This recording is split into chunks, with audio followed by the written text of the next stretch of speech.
আম্মু কি করো? এই আনারস কেটে নিলাম, আনারস খাবো। আনারস কি মিষ্টি? আনারস একটু খেয়ে নেই বলছি। আচ্ছা, মিষ্টি হলে বললো। হ্যাঁ, অনেক টেস্টি, অনেক মিষ্টি আনারস। তার জন্য আমার জন্য রেখে দাও। তোর জন্য রেখে দিব? হ্যাঁ।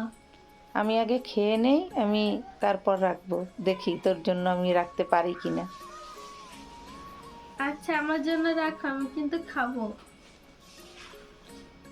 আমি রেখে দিব, তুই খেয়ে নিস।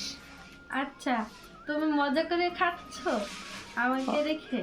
হ্যাঁ, অনেক মজা করে খাই। অনেক মজা ছিল, তাই আমি সবটুকুই খেয়ে ফেলতে পারতাম, কিন্তু তোর জন্য খেলাম না, রেখে দিলাম। তুই কিন্তু তাড়াতাড়ি খেয়ে নিস। আচ্ছা, আমার জন্য রেখে দাও, আমি খাচ্ছি। ওকে। আনারসটা অনেক ভালো ছিল, অনেক সুস্বাদু ছিল, অনেক মিষ্টি ছিল। বাসার সবাই মিলে আমরা আনারসটা খেলাম, খুবই ভালো লাগলো আনারস খেতে। এই সিজনের আনারস অনেক মিষ্টি হয়, অনেক ভালো হয়। কে কে আনারস খেতে পছন্দ করেন কমেন্টের মাধ্যমে জানাবেন। আল্লাহ হাফেজ।